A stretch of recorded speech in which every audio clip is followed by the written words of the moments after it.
Bismillahirrahmanirrahim. Assalamualaikum warahmatullahi wabarakatuh.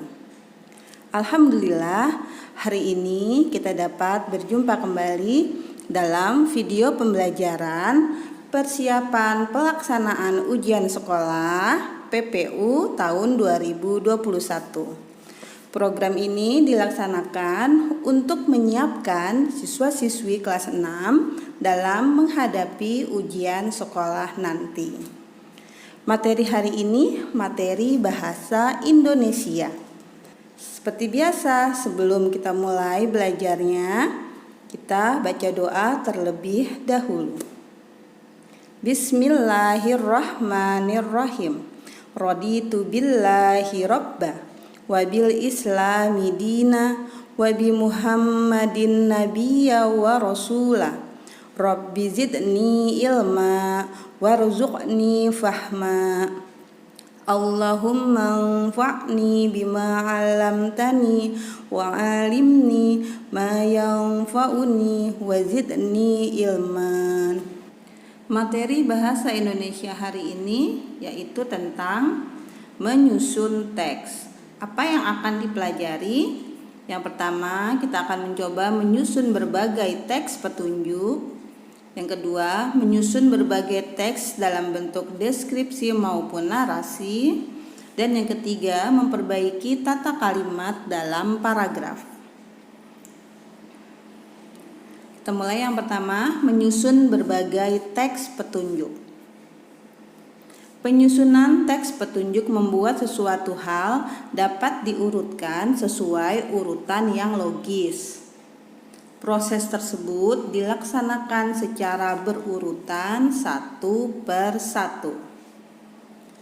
Teks petunjuk membuat sesuatu berarti arahan, bimbingan, atau pedoman yang harus dilakukan untuk membuat sesuatu. Seperti contohnya, petunjuk membuat keripik singkong, petunjuk membuat tempe, dan sebagainya. Ya, jadi teks petunjuk itu berisi tentang urutan atau proses dalam membuat sesuatu. Cara menyusun petunjuk yang disajikan secara acak. Jadi sebuah petunjuk tentang proses atau cara membuat sesuatu, tapi ini masih acak, belum berurutan. Nah, bagaimana cara kita untuk mengurutkannya sesuai dengan proses atau cara yang sebenarnya? Yang pertama adalah perhatikan kalimat yang merupakan langkah mengerjakan sesuatu dengan seksama. Ya, jadi kalian harus perhatikan terlebih dahulu kalimat-kalimat yang tersedia. Kemudian langkah yang kedua, pilihlah langkah paling dasar sebagai langkah pertama mengerjakan sesuatu. Jadi dari susunan kalimat-kalimat tersebut, kamu tentukan terlebih dahulu langkah yang paling pertama atau yang paling dasar untuk melakukan hal tersebut. Yang ketiga, pilihlah langkah selanjutnya. Nah, di sini kalian harus memperhatikan atau harus mencocokkan urutannya dengan langkah yang sebelumnya. Ya, jadi ketika kamu ingin menentukan langkah selanjutnya, kamu tetap harus melihat sesuai enggak atau cocok enggak dengan langkah sebelumnya yang telah kamu pilih. Yang keempat, bacalah kembali dengan teliti petunjuk yang telah disusun, jangan sampai ada petunjuk yang terlewat. Jadi misalkan di situ disajikan 4 atau 5 kalimat. Nah, kamu harus memastikan bahwa 4 kalimat tersebut sudah disusun dengan benar, ya, dengan tepat. Sambil membaca petunjuk yang telah kamu susun, bayangkan juga urutan petunjuk tersebut sedang kamu lakukan atau sedang kamu laksanakan. Ya, kita coba latihan soalnya ya. Perhatikan kalimat acak berikut. Cara membuat telur asin. Kalimat yang pertama, balurlah telur pilihan itu dengan adonan garam dan abu gosok. Kalimat kedua, pilihlah telur itik yang bagus, kemudian cucilah sampai bersih. Kalimat yang ketiga, ambil dan cucilah kembali, kemudian kukus hingga matang. 4. Biarkan telur yang telah dibaluri tersebut selama 12 hari. Nah, ingat, di sini kalimat-kalimatnya belum berurutan ya, masih kalimat acak. Nah, ketika kamu akan mencoba mengurutkan mana kalimat atau urutan yang benar, kalian harus menentukan terlebih dahulu mana kalimat yang paling dasar atau kalimat yang pertama. Kalimat mana yang merupakan kalimat pertama?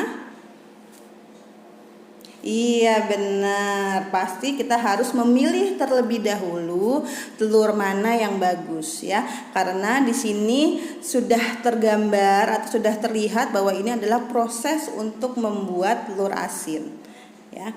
Jadi langkah yang pertama sudah benar adalah yang nomor 2. Pilihlah telur itik yang bagus, kemudian cucilah sampai bersih. Good. Yang manakah kalimat yang kedua? Ingat, kalimat yang kedua harus cocok atau harus nyambung ya dengan kalimat yang pertama. Iya benar, kalimat yang nomor 1. Balurlah telur pilihan itu dengan adonan garam dan abu gosok. Oke, good. Disimpan jawabannya. Tadi yang pertama adalah kalimat nomor 2, lalu yang kedua kalimat nomor 1. Kalimat yang ketiga yang manakah? Iya, setelah dibaluri tentunya kita akan memilih kalimat yang nomor 4 ya. Biarkan telur yang telah dibaluri tersebut selama 12 hari. Nah, kalau gitu tinggal tersisa kalimat yang nomor 3 sebagai kalimat yang terakhir. Oke, berarti jawaban yang tepat adalah kalimat yang atau pilihan yang yang nomor 2, 1, 4 dan 3. Berarti jawaban yang D. Oke, good. Kita lanjutkan ke materi berikutnya, menyusun berbagai teks dalam bentuk deskripsi atau narasi. Paragraf dapat disusun berdasarkan kalimat acak, berarti kalimat yang belum berurutan. Kalimat acak adalah kalimat lepas yang dapat dijadikan sebagai paragraf. Ya, yang gak berurutan tadi maksudnya ya. Cara menyusun kalimat acak menjadi paragraf yang padu. Yang pertama, tentukan tema atau topik yang sedang dibahas ya, atau yang ada di susunan kalimat acak tersebut. Kedua, cari kalimat yang memuat ide pokok untuk diletakkan sebagai kalimat pertama atau terakhir. Jadi dari kalimat-kalimat acak tersebut kamu harus menentukan terlebih dahulu. Kamu pilih terlebih dahulu. Ini kalimat yang manakah yang cocok dengan atau yang sesuai dengan ide pokok yang sudah kalian tentukan di awal tadi. Yang ketiga, urutkan kalimat yang acak dengan membandingkan kalimat sebelum dan sesudahnya. Nah, ketika kamu sudah menentukan kalimat mana yang pertama, kamu akan memilih kalimat yang kedua. Nah, ketika memilih kalimat yang kedua, kamu cocokkan, kamu bandingkan dengan kalimat yang pertama, nyambung nggak nih, sesuai nggak urutannya. Kalau nggak nyambung berarti itu belum tepat sebagai kalimat yang kedua. Begitu juga selanjutnya, ketika kamu sudah menentukan kalimat yang pertama ini, kalimat yang kedua ini, nah kalimat yang ketiga kamu cocokkan juga, kamu bandingkan juga dengan kalimat yang pertama dan kedua. Nyambung tidak, ya, cocok tidak, seperti itu dan seterusnya sampai kalimatnya habis sudah tersusun semua.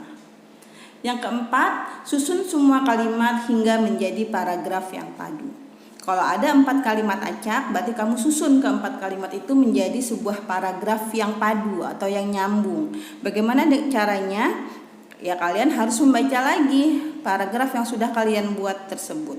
Nyambung gak antar kalimatnya? Sesuai tidak? Kalau ada yang belum nyambung atau yang tidak sesuai, berarti urutannya belum tepat. Bagaimana ciri paragraf deskripsi dan narasi? Paragraf deskriptif, ciri-cirinya pada umumnya mengandung informasi yang dapat dirasakan oleh panca indera. Jadi ketika kamu membaca sebuah paragraf deskripsi, seolah-olah kamu dapat melihat keadaan sesuai dengan apa yang kamu baca, ya.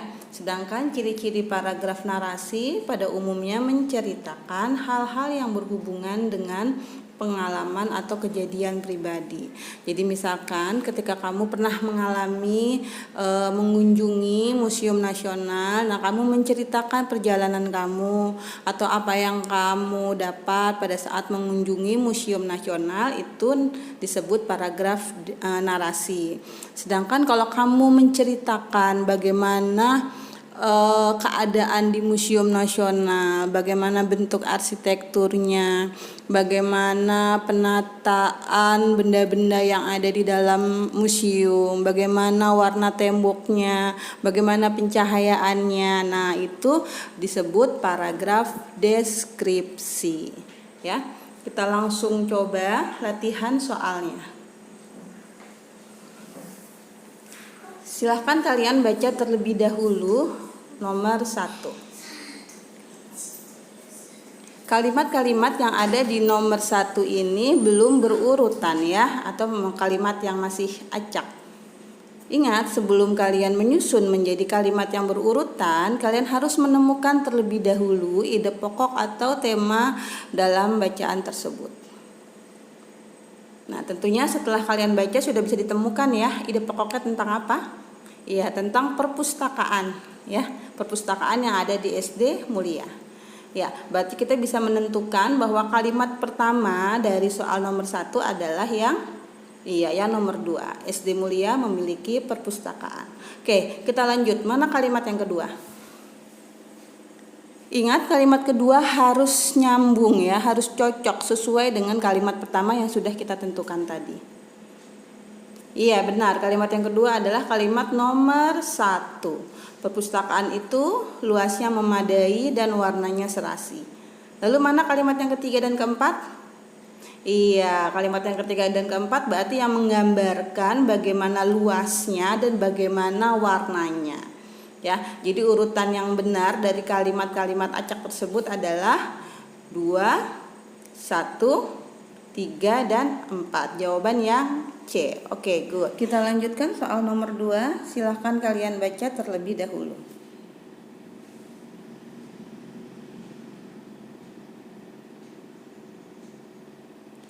Sudah kalian tentukan apa ide pokok dari kalimat-kalimat tersebut? Yang mana? Iya, tentang kegiatan yang dilakukan Edo ya.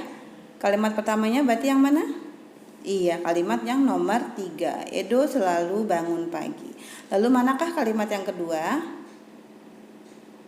Apa yang Edo lakukan setelah bangun pagi? Iya, Edo melakukan olahraga. Berarti yang mana? Kalimat yang nomor 1. Ingat ya, kalimat berikutnya harus kalian cocokkan terlebih dahulu ya. Harus kalian sesuaikan dengan kalimat yang sebelumnya ya, cocok atau tidak, sesuai atau tidak. Oke, tadi kalimat pertama yang nomor 3, kalimat kedua yang nomor 1. Lalu selanjutnya kalimat yang ketiga, ya pasti ada hubungannya dengan olahraga ya, karena kalimat yang kedua menunjukkan Edo sedang berolahraga. Berarti kalimat yang ketiga adalah kalimat nomor 2. Edo melakukan olahraga di halaman rumah. Oke, good. Kalimat yang keempat. Nah, kalimat yang keempat menunjukkan apa yang dilakukan setelah olahraga. Iya, bagus. Berarti yang nomor 5. Setelah berolahraga, ia menyapu lantai kamar. Lalu yang terakhir berarti yang kalimat nomor 4. Jawaban yang benar jadi yang mana? Iya, yang A.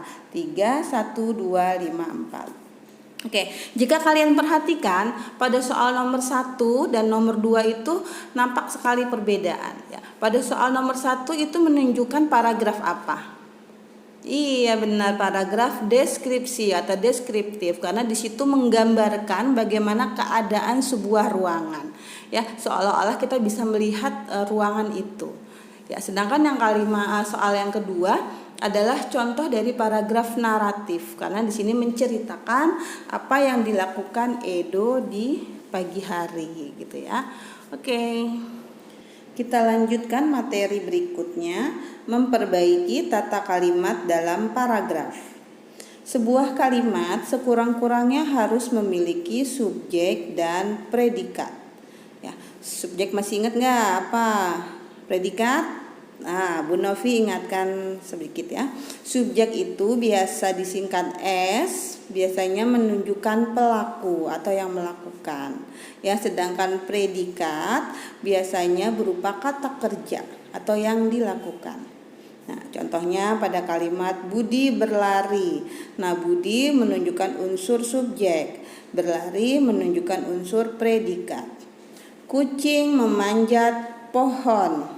Ya, kucing menunjukkan subjek, memanjat menunjukkan predikat, gitu ya.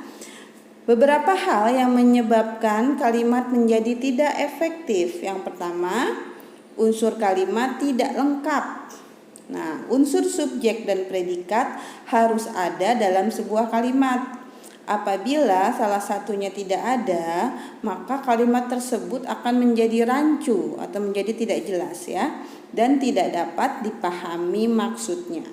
Contohnya pada kalimat ibu memasak, itu ibunya subjek, memasaknya predikat. Berarti kedua unsur tersebut ada, subjek predikat. Berarti ini merupakan kalimat yang benar.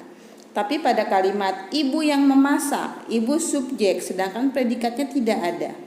Yang memasak itu menunjukkan keterangan. Berarti di sini unsur predikatnya tidak ada. Unsurnya berarti tidak lengkap untuk menjadi sebuah kalimat yang baik dan benar, ya.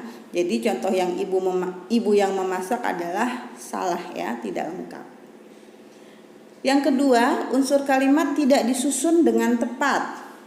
Susunan subjek selalu diikuti oleh predikat.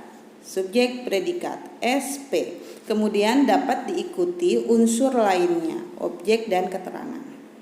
Contohnya dalam kalimat memasak ibu di dapur. Nah, di sini urutannya subjek tidak diikuti dengan predikat, tapi predikat terlebih dahulu. Jadi kalimatnya agak aneh ya. Memasak ibu di dapur. Ini merupakan contoh kalimat yang tidak tepat.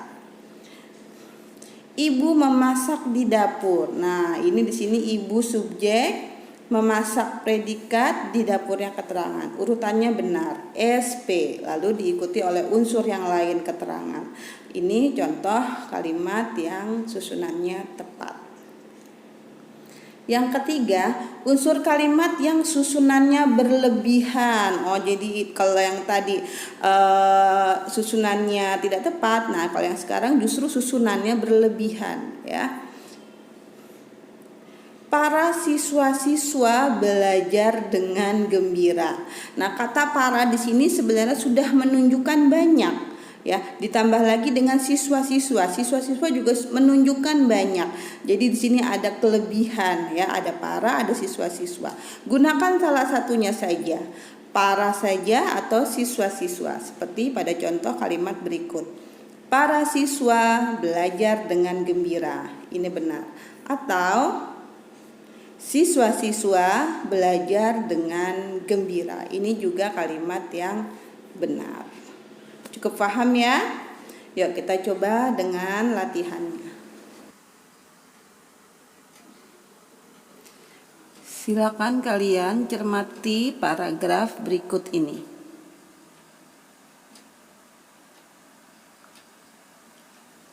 Perhatikan pada kalimat yang bercetak miring. Mereka memperhatikan para penjual-penjual meletakkan barang dagangannya di dekat jalan raya. Nah, penulisan kalimat yang bercetak miring ini belum tepat ya. Silakan kalian cari manakah penulisan yang tepat. Iya benar, jawabannya adalah yang B. Di situ ada kata para penjual-penjual. Ya, ini terlalu berlebihan. Harus dipilih saja para atau penjual saja. Ya, jadi yang cocok adalah kalimat yang B. Mereka memperhatikan para penjual yang meletakkan barang dagangannya di dekat jalan raya. Kita lanjut soal berikutnya. Penulisan kalimat sesuai kaidah susunan kalimat yang benar adalah susunan kalimat yang benar, subjek predikat ya. Yang mana? A, B, C atau D? A, ayahku pada tahun lalu bekerja sebagai arsitek. Apakah urutannya sudah tepat? Subjek predikat? Tidak ya. Oke. Kalimat yang B, Kak Tina membeli boneka di toko sederhana. Apakah jawabannya yang B? Iya, Kak Tina itu subjek, predikatnya membeli, bonekanya objek, di toko sederhana keterangan. Berarti di sini urutannya sudah benar ya, subjek, predikat. Oke, berarti jawabannya yang B ya. Nah, setelah mencoba beberapa soal latihan tadi, semoga membuat kalian lebih mudah memahami ya materi yang diberikan hari ini. Ya, terima kasih teman-teman hebat yang sudah menyaksikan atau melihat video materi pada hari ini. Ya, sebelum diakhiri kita ucapkan hamdalah bersama-sama. Alhamdulillahirabbil alamin. Doa penutup. Subhanakallahumma wa bihamdik asyhadu alla ilaha illa anta astaghfiruka wa atubu ilaik. Terima kasih. Wassalamualaikum warahmatullahi wabarakatuh.